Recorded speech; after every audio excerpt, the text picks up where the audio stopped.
Hi folks, so welcome back. So this is the final part of the microfinance NBFC वाला जो space है. We have already covered चार company के आसपास from the that are also in the microfinance NBFCs like Credit Axis Grameen, Arman, Fusion, Muthoot Microfinance and Satin Credit करके जो company है, ठीक है. चार कंपनी ऑलरेडी कवर कर लिए एंड ये जो वीडियो है in this video I cover two companies that is Fusion Finance and हो गया आपका एक स्पंदना स्फूर्ति, ठीक है.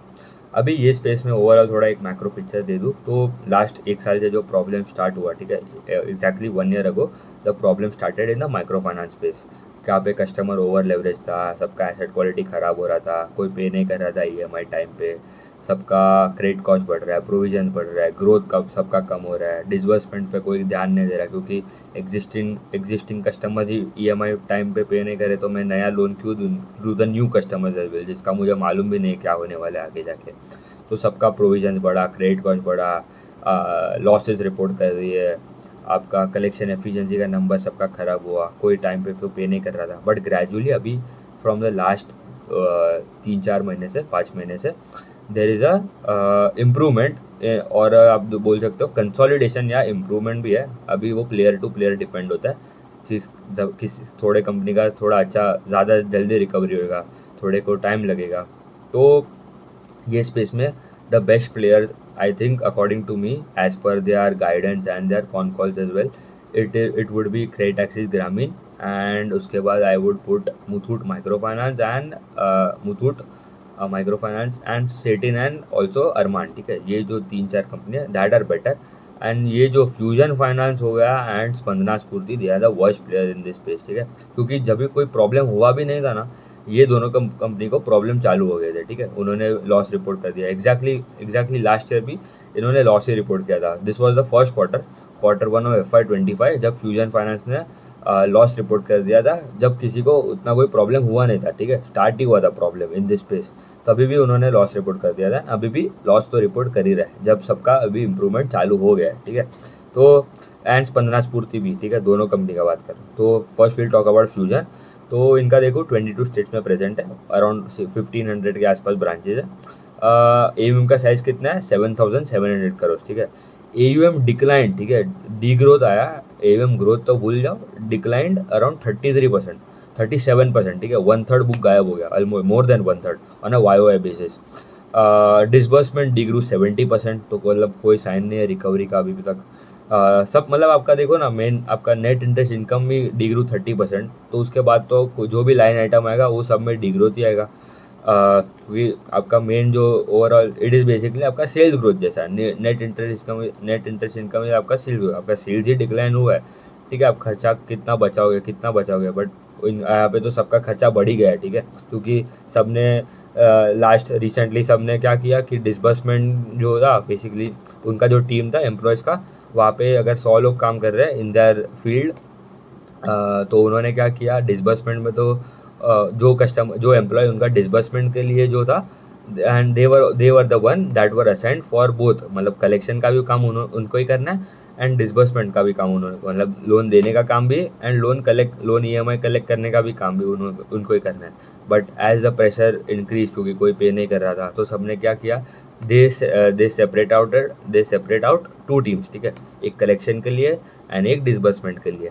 तो नए नए एम्प्लॉयज़ को हायर किया, उनको ट्रेनिंग दिया, तो सबका खर्चा बढ़ गया वहाँ पे.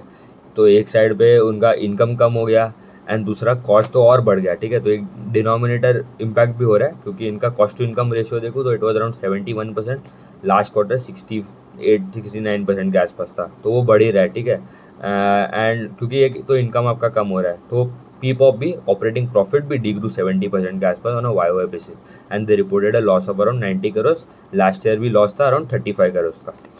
टॉप स्टेट्स यूपी बिहार, वो साइड में ज़्यादा प्रेजेंट है. UP Bihar, Orissa, Jharkhand and Madhya Pradesh side ज़्यादा प्रेजेंट है and Tamil Nadu and Rajasthan as well, ठीक है. अभी इनका अगर देखूँ तो opex operating expense to the overall AUM number that is also increase to around 10%, मतलब खर्चा ऑपरेटिंग एक्सपेंस जो आपको बोलना है that was around 10% versus 8.4 quarter. इनका GNPA एंड NNPA थोड़ा इम्प्रूव है, ठीक है. वो बेसिकली GNPA कम हुआ है ऑन दर राइट ऑफ किया है, ठीक है, इसीलिए GNPA कम लग रहा है. तो एक टाइम पे इनका GNPA वाज अराउंड 12% के आसपास, वो लास्ट क्वार्टर कम होकर 7.9 हुआ है, अभी 5.4 थे। तो GNPA कम हो रहा है, बट वो that is coming not because of the recoveries, but right offs कर रहे हैं, इसीलिए वो GNPA कम लग रहा है, ठीक है। एंड प्रोविजंस तो ऑफकोर्स कर ही रहे। तो GNPA was around 5.4, last quarter 7.9 था, NNPA 0.2 versus 0.3 quarter and quarter. अभी इनका रिटर्न रेशियोज तो भूल जाओ क्योंकि नेगेटिव है, ठीक है, क्योंकि लॉस रिपोर्ट कर दिया है। अभी मैनेजमेंट का कमेंट्री भी अगर आप सुनो तो दे वो बोल रहे हैं कि we are making progress towards normalcy, ठीक है। एंड उनका गाइडेंस है टू ग्रो बाय अराउंड 20% के आसपास इन FY26, ठीक है, क्योंकि आपका अभी बुक की मतलब 40% डिक्लाइन हो गया है ये साल, लास्ट ईयर। तो इट इज़ थोड़ा ईजी होएगा क्योंकि बेस का भी इम्पैक्ट, मतलब अगर इफ़ यू आर एट 100, ठीक है, आपका 40% डिक्लाइन हो गया बुक, तो it would become around 60, correct. 60 से आपको खाली 70 जाना है, तो आपको 72 जाना है टेक्निकली, तो 72, तो आपका 20% ग्रोथ तो आ गया, ठीक है। तो इनका भी वैसा ही हुआ है। एंड स्पंदना स्फूर्ति करके जो company which will cover going ahead, उनका भी क्या, उनका उनका तो मतलब 50% बुक वाइप आउट हो गया, ठीक है। 11,000 करोड़ का ईवीएम था, वो 4-5 हज़ार का ही हो गया, ठीक है, मतलब ऑलमोस्ट हाफ हो गया बुक, मोर देन हाफ। तो वो मेन प्रॉब्लम है, बट यहाँ पे एक थोड़ा इम्प्रूवमेंट क्या आ रहा है वो देखते हैं, ठीक है।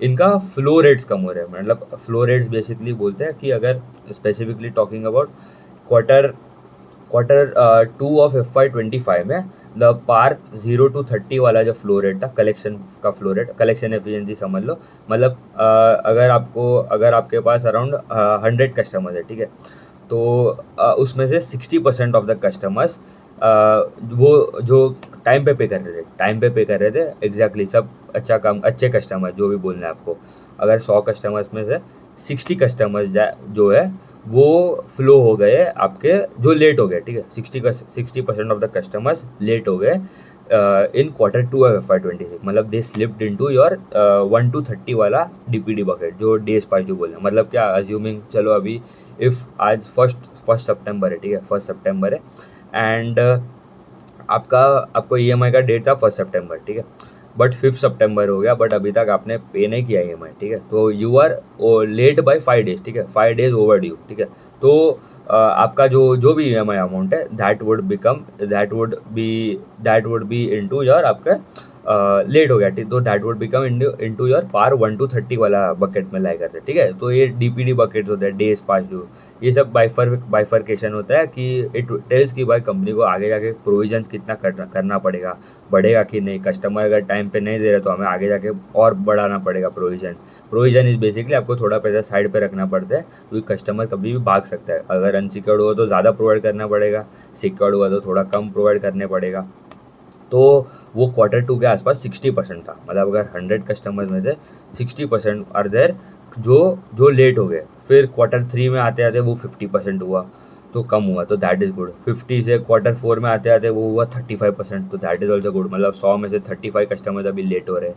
एंड Q1 में आते आते वो अभी 39 हो गया, तो मतलब फिर से थोड़ा बढ़ गया, ठीक है, तो वो हमें देखना पड़ेगा दोनों। और एक अगर देखूँ तो उनका जो फ्लो रेट्स होता है, मतलब आपके पास 0 to 30 का जो मतलब फ्लो ही बेसिकली बोल सकते हैं। इट इज़ बेसिकली आपका जो customers, if assuming there are 1000 customers, ठीक है, 1000 कस्टमर्स में से 29 कस्टमर्स जो है दैट द जो करेक्ट टाइम पे अगर 1000 कस्टमर में से सब कस्टमर टाइम पे कर रहे हैं, उसमें से अराउंड 29 कस्टमर्स लेट हो गए इन Q2 ऑफ FY25, ठीक है, जो स्लिप्ड इनटू आपका 30 डे ओवर ड्यू वाले बकेट में, 0 to 30 ओवर ड्यू वाले सेगमेंट में। एंड अगर 29 हुए थे, फिर इन Q3 में वो 18 हो गया, मतलब 1000 कस्टमर में से खाली 18 ही फ्लो हुए, मतलब थोड़े 18 कस्टमर्स ख़राब हो गए, मतलब लेट हो गए इन दैट पेमेंट्स। फिर Q4 में आते आते it was around 6 customers, and अभी इट इज़ अराउंड 5 कस्टमर्स, तो यहाँ पे थोड़ा इंप्रूवमेंट आ रहा है। कलेक्शन एफिशिएंसी उनका था around 98.5% versus 96.2% on a YOY basis, मतलब क्या, अगर आपको 100 रुपया कलेक्ट करना है, 97 ही आप कलेक्ट कर पाए, ठीक है, 97 रुपीज़ क्यूमुलेटिव सबका कस्टमर का मिलेगा, तो कलेक्शन एफिशिएंसी 97% हो गया। तो मेनली हमें डायरेक्शन देखना है, ठीक है, ये नंबर मैटर करता है इन दैट डायरेक्शन। अगर एक कंपनी अगर ग्रोथ के टर्म्स में भी अगर देखो, एक कंपनी अगर पहले 40% ग्रो कर रहा था, वो अभी ग्रोथ आके 30% हो गया, बट एक कंपनी जो पहले 20% ग्रो कर रहा था वो अभी 30% हो गया, तो दोनों का एब्सोल्यूट नंबर आप देखोगे तो 30-30 है, बट एक कंपनी जो 40 से 30 है तो दैट इज़ बैड, एंड जो कंपनी 20 से 30 जा रहा है तो that would be good. Second company that we will talk about is Spandana Sphoorty and fusion का अगर गाइडेंस देखो तो 20% है, क्योंकि उनका बुक ही 40% वाइप आउट हो गया है। तो this is a bad company अगर if I compare to other NBFCs in this space. And Spandana Sphoorty which is a worst company, उनका क्या है, उनका AUM का साइज कितना है 5000 करोड़, 4950 स्पेसिफिकली देखूँ तो। एंड डिक्लाइन AUM में डिक्लाइन आया 58% डिक्लाइन आया इन द AUM, मतलब 60% बुक वाइप आउट हो गया। जो पहले अराउंड 11,000 करोड़ का वो AUM था, वो अभी 4950 हो गया। डिसबर्समेंट भी मतलब कोई इंप्रूवमेंट नहीं, 88% decline disbursement. And quarter on quarter basis भी अगर आप देखो, ठीक है, अगर इंप्रूवमेंट आना भी था तो क्वार्टर ऑन क्वार्टर बेसिस में थोड़ा आना चाहिए। तो डिसबर्समेंट में भी डिग्रू अराउंड 27% के आसपास। एंड आपका AUM also degrew on a quarter and quarter basis of around 23%, ठीक है। लॉस रिपोर्ट कर दिया है इनका, तो रेटिंग डाउनग्रेड भी हो गया, ठीक है, दोनों का, Fusion as well and Spandana Sphoorty as well, दोनों का रेटिंग में डाउनग्रेड हो गया।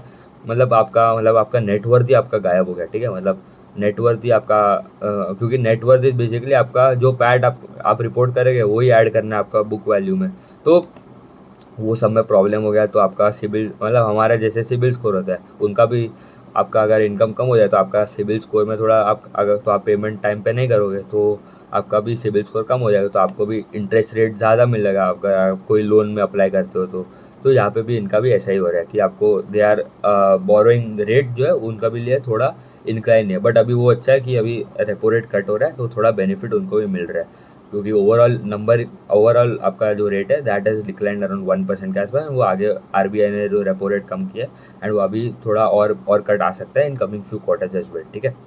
ऑल्सो इनका अभी यील्ड देखो, जो रेट को लेंड करता है कस्टमर्स को, दैट वाज अराउंड 19.4% वर्सेस 21% के आसपास quarter and quarter. And cost of boring was around 12.3 versus 12.1 quarter and quarter. Cost of boring थोड़ा बढ़ गया देखो।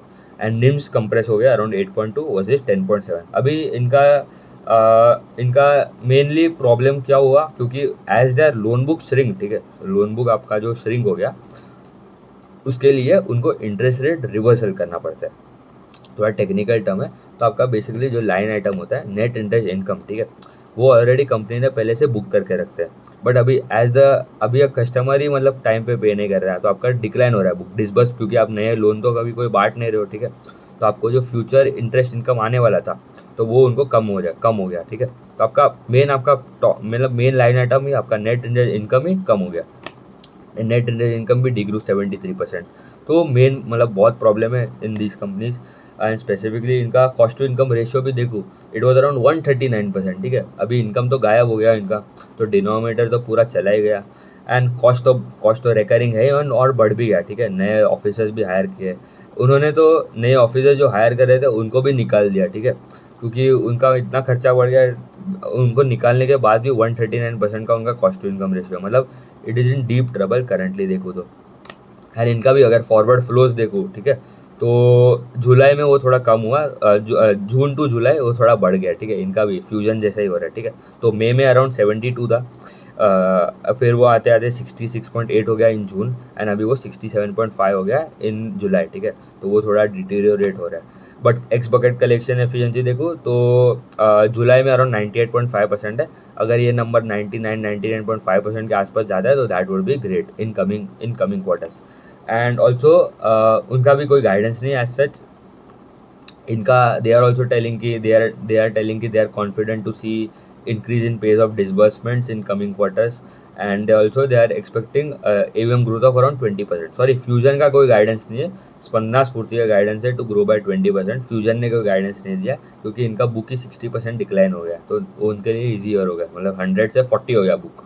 40 से आपको खाली 48 करना है तो that would B 28% growth, 20% growth, sorry. And quarter and quarter भी आगे जाके दे आर एक्सपेक्टिंग कि इम्प्रूवमेंट आ सकता है इन देयर AUM, ठीक है। तो ये जो छः कंपनी है स्पेसिफिकली, सबसे अच्छा company in terms of growth would be credit access Grameen, and guidance भी सबसे हाईएस्ट गाइडेंस उनका है। बट इनका है सबसे अच्छा गाइडेंस तो स्पंदना स्फूर्ति का, वो ऐसे देखोगे।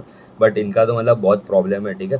इनका पूरा लोन बुक साइज 50% डिक्लाइन हो गया, कभी भी अचानक से, मतलब जब कोई प्रॉब्लम नहीं था तभी भी इनको लॉसेस रिपोर्ट करने पड़े थे। एंड क्रेडिट कॉस्ट बढ़ गया है, ठीक है इनका। अब देखो एसेट क्वालिटी में भी मतलब GNP इज अराउंड 6% के आसपास, 5.5%। लास्ट क्वार्टर था 5.63 एंड NNP 1.15 है एंड लास्ट क्वार्टर था 1.19, ठीक है। एंड इनका नेटवर्थ भी कम हो गया है, तो थोड़े there are better lenders available, ठीक है। एब्सोल्यूट ग्रोथ में जाओगे तो आपको लगेगा कि स्पंदना स्फूर्ति अच्छा है, बट अभी इनका मतलब एक ही साल में उनका 60% बुक डिक्लाइन हो गया, ठीक है। तो मतलब it is very volatile in the growth as well. इनका मैनेजमेंट में भी देर वॉज उनका CEO या कोई रिज़ाइन कर दिया, ठीक है, इन क्वार्टर 4 के आसपास, ठीक है। तो वो भी हमें देखना पड़ेगा। तो इन terms of growth, steady growth with profitability देखूँ तो it would be credit access ग्रामीण। इनका तो लॉस ही है, ठीक है, ये साल भी लॉस ही रहेगा almost. And they are expecting their PPOP जो है, प्री प्रोविजन ऑपरेटिंग प्रॉफिट, वो थोड़ा पॉजिटिव हो सकता है इन कमिंग क्वार्टर, बट उसके बाद तो मेन लाइन आइटम इज और क्रेडिट कॉस्ट, ठीक है, प्रोविजन, वहाँ पे ही मेन प्रॉब्लम है उनको, तो वैसे देखना पड़ेगा। फिर आ गया आपका मुथूट माइक्रो फाइनेंस एंड उसके बाद it would be around satin credit का अरमान। सेटिन क्रेडिट का थोड़ा बेटर लग रहा है क्योंकि अरमान को अभी भी थोड़ा प्रॉब्लम तो है, ठीक है। Arman is a very fast growing company. Previously मतलब माइक्रो फाइनेंस स्पेस में जब कोई प्रॉब्लम नहीं था, they use to easily grow by 35-40-45%, ठीक है। बट जब से प्रॉब्लम हुआ तो उनका भी थोड़ा ग्रोथ चला गया, ठीक है। उनका भी AUM में डिक्लाइन आया था, तो उनका भी गाइडेंस यही है कि H2, उनका कोई गाइडेंस नहीं है, but they are telling H2 थोड़ा बेटर होएगा कंपेयरिंग दिस क्वार्टर्स, ठीक है, Q1 एंड Q2।